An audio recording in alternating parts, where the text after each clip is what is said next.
Hello everyone, and welcome to, well, a bit of a new discussion sort of thing. With Pokémon Presents coming out on the 8th, I thought it would be a bit of a good idea for us to do a sort of discussion video based on what we sort of predictions are going to be for it. We're going to be breaking this up into 3 separate portions, so the first part is going to be what I think is the most likely stuff that I think is pretty much a guarantee that we're going to be talking about. And the second and third parts are going to be decreasing the likelihood of things that are going to be announced from possible to pretty much impossible, but pipe dream ideas. Going to be about 35 minutes long, which is a bit on the short side to kind of get a lot of the stuff in, but they can kind of rapid fire a lot of the things, and 35 minutes could be them underselling the length of the time. But let's get into the start of it, which I think most obvious one is obviously we're going to get the DLC release dates, a little bit more information based on the DLC, and just again general information based on the DLC. We're going to go into a little bit more on this a little bit later, but I think that's the one that we all pretty much know is going to be coming out. But if you guys haven't done so already, please don't forget to leave a like and subscribe for more nonsense moments. We don't just do discussion videos, we do Let's Plays, Shiny Hunts, Battle Viewers. Give a ton of variety, you'll enjoy it. But now back to the rest of the predictions for it, and I think, obviously the biggest one of this is Pokemon Go stuff. They always do the presents to announce, upcoming Pokemon Go, Go Fast, next raid rotations, any new events they're going to be doing. They tend to do events around this time of year. Summer is somewhat coming to an end, but people going back to school, back to college, there's going to be still a lot of people playing. So there's probably going to be something about the next raid, maybe the next Go Fest. Then, obviously, Masters EX, they pretty much always use this time to advertise their big mobile games. Masters EX is probably the biggest of those mobile games. Debatably so is Unite, but Unite is also on mainlines console, so there's a bit of a gray area with them. But yeah, pretty much probably the next big sync pairs, next big event they're going to be doing. I know they do events every month, so I can't talk about it. Let's go. Cafe Mix, obviously, again, mobile game thing they're doing now. But Unite's kind of like their big flagship mobile game right now, which mobile game and Switch. It's a bit of a weird thing, but definitely going to be some stuff for there. Probably some more Eevee evolutions going to be coming to the game. Maybe some new other characters, some new modes. Remember, last time they did mention some big changes that were going to be coming, especially the release of Zacian and they shadow dropped. So, maybe more legendaries. Especially the Mewtwo release. Definitely going to be talking about some more stuff in Unite. The little flashing of the Present little teaser felt a lot like Detective Pikachu for me. And I think we're going to get some more news on the next Detective Pikachu game. Possibly even Detective Pikachu sequel movie. Maybe. I mean, they have been doing a lot more movies with Nintendo. I mean, there's apparently talks about a Legend of Zelda movie, so maybe another one. Getting the pipeline. And then TCG stuff, obviously. They did the big release of the classic set, the original cards basically coming back and being sold as a special set. If that did well, they're probably going to do another thing. Because they've been kind of stepping up a lot of TCG stuff, especially after lately with the big scandal of all the big TCG cards that were getting swiped off the conveyor belt before they were even being put out. I don't know if they're going to comment specifically on that, but I think they're definitely going to be commenting on TCG things. Again, further things I think they're definitely going to be mentioning is the new TV shows, Pokemon Horizons, that Resort show. I think they're going to be going into more details on those Netflix shows, and especially the new animated series that they've been doing, the new Pokemon main series that used to play the old Ash. I think they're definitely going to show off some more stuff with that. Just, try to convince people to come back to it. Maybe if they were a bit off, but like, oh, we liked Ash, but we maybe don't want to follow this new one. We'll show some stuff again. So, again, I think we're definitely going to be seeing a lot of non-mainline game stuff first. Then, right at the end, they hook us in with the mainline stuff because they know that's why we're playing. They know that's why we come for. But back to the Scarlet Violet DLC stuff, the stuff we actually care about. Because the mobile games do pretty well, a lot of people play them, but you compare the mobile games to the actual mainline games, it's minimum 5 times as many people are playing that. And DLC info. The DLC is getting close. Pretty much the latest we're going to have the release of DLC Wave 1 is going to be probably November, probably earlier than that, probably close to October. But we're probably going to get a hard date line of this is when DLC 1's coming out, this is when DLC 2's coming out. Some more DLC game footage. But I think what we're going to get shown off is the paradoxes. Last time they did a Pokemon Presents with Pokemon Day, we got the announcement of Walking Wake and Iron Leaves. there are still 2 remaining Pokemon in those 2 trios, the Legendary Beast and, of course, Village Justice. So they'll Cobalion, Terrakion, and Entei and Raikou to still release as Paradoxes. And I said weeks ago, they're probably going to release the next wave of them before the DLCs come out. Then they're going to release the last one either right as DLC 2 drops or right before DLC 2 drops. And I think that's what they're going to do here. So we're going to get the next big Terra Raid event rotation, possibly these new Paradox, Entei, Raikou, Cobalion, Terrakion raids, and maybe the next 7-star raid, because the 7-star raids did not run synchronously with the level 5 Walking Wake Iron Leaves raid, so probably going to be spacing it out. With the release of Pokemon Home, that was a bit of a big thing for the Terra raids. We wanted them because you couldn't get these Pokemon otherwise in the games without hacking, which, well, was bricked. So they were kind of a big thing for that reason. Now, Home kind of came out. We don't really have the same desire for the Terra raids because it's nice to get them in an After Ball, but you can still get them other ways now. Before this was the only way to get it. Which makes me think they're probably going to be dialing back the level 7 Terra raids, or at least doing ones that maybe are not going to get as much interest. And instead, switching gears to some other raid events that give out maybe other rewards, namely other Paradoxes. Especially with the DLC being called the Hidden Treasure of Area Zero. I think that there's definitely info about the Paradoxes and the DLC going to be here, because they're less than like 2 months away at this point. It would be still have to do that. Probably get some more information on the legendaries, and gonna get some more DLC footage, obviously. Probably get some more information on Blueberry Academy, so it's gonna be good. It's gonna be good forward. And I've been mentioning, of course, the Terra raids already. I think that's definitely gonna be something that they're gonna show off there. Because again, they did it last time with the Presents. Kind of their big time to advertise that stuff, and I'll likely save that for the end of the whole thing because they want everyone to watch all this stuff. Oh yeah, right, Pokemon Sleep, the most forgettable game in the series that I kind of didn't even mention. Probably gonna mention some Pokemon Sleep stuff. They have so many mobile games out that are kind of forgettable, like Cafe Mix, that it's kind of hard to keep all of them. I even have a list in front of me, and I just, oh yeah, skipped over Pokemon Sleep. Just because I slept on it.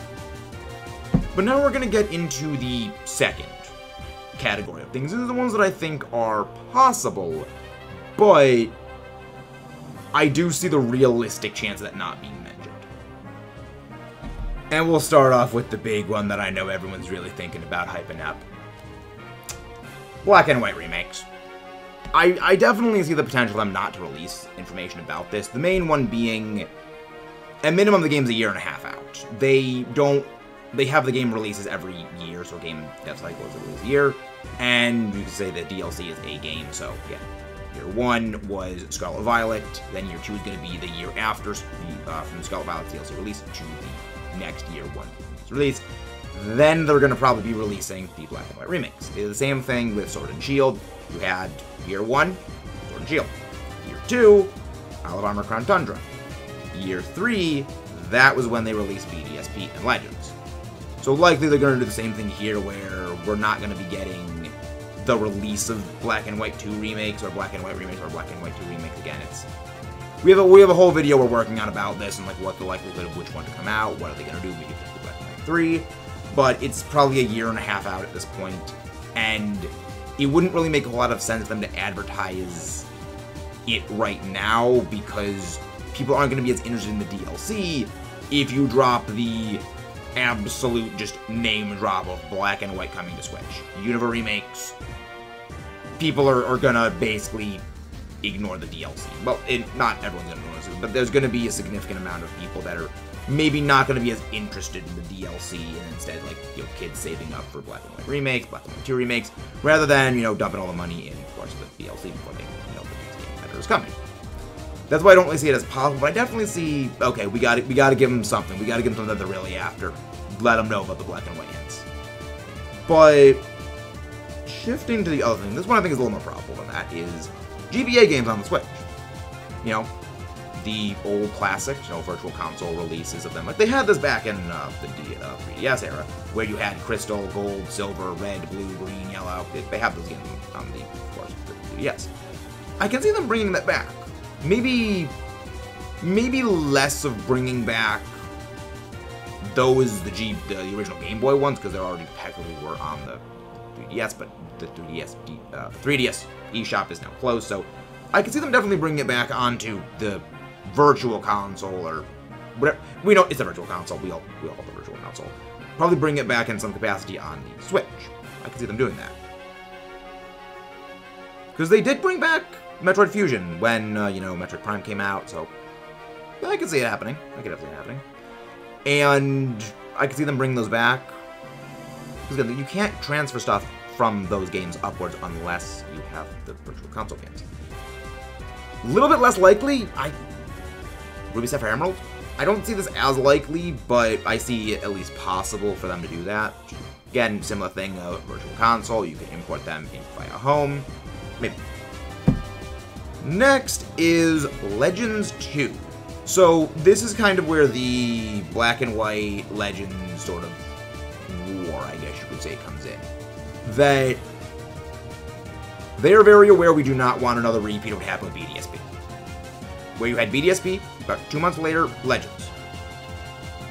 They probably are not going to do anything like that, so I foresee realistically it's we're going to get one or we're going to get the other, and then the next year we maybe get the other one. So, say we get Black and White Remix.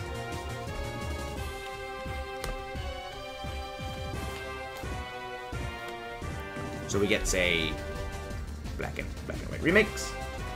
Then we get Legends 2. Or, vice versa.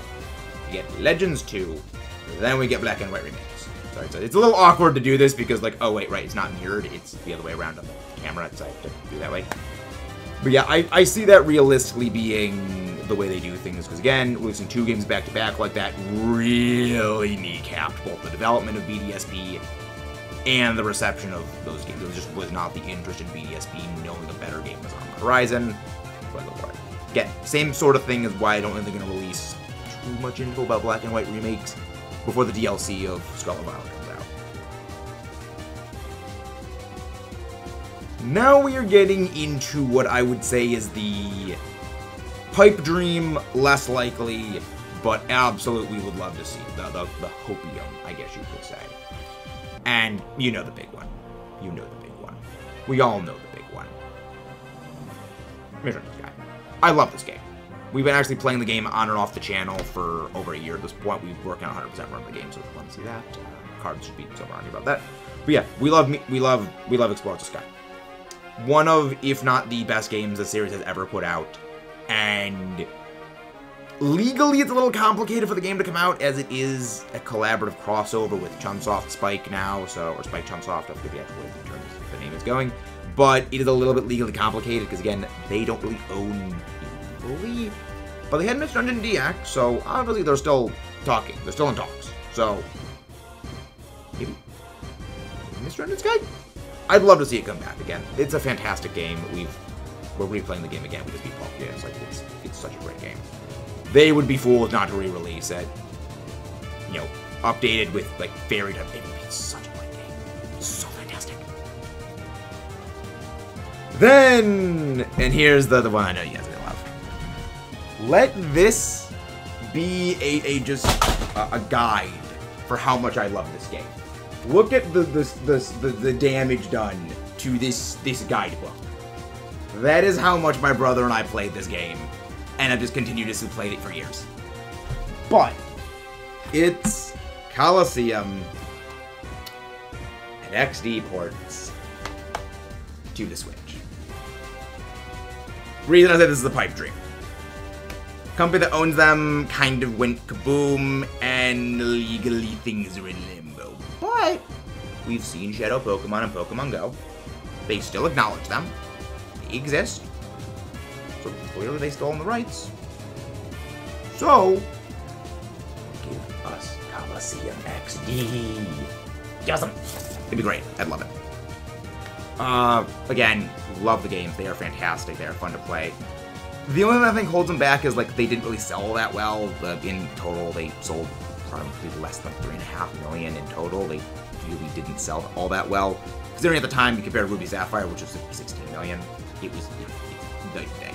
So, potentially, I can definitely understand why they wouldn't be really releasing them, especially with legal wrangling fees. But we love the game. We definitely buy it in droves. We love it. And for the pipe dream things, Conquest on the Switch, you know, a lot of those spin-offs, Poké Park 3, new game. Again, a lot of these things are, you know, these niche spin-offs. The one that I don't think we will ever really see again is Ranger, and I apologize for, like, you know, again, killing the enthusiasm for this, but the problem with Ranger is it is touchscreen. You know, you can play handheld with it, but like doing this on your Switch would really not be, you know, the most fun. It wouldn't really be as fun because you compare the size of this screen to.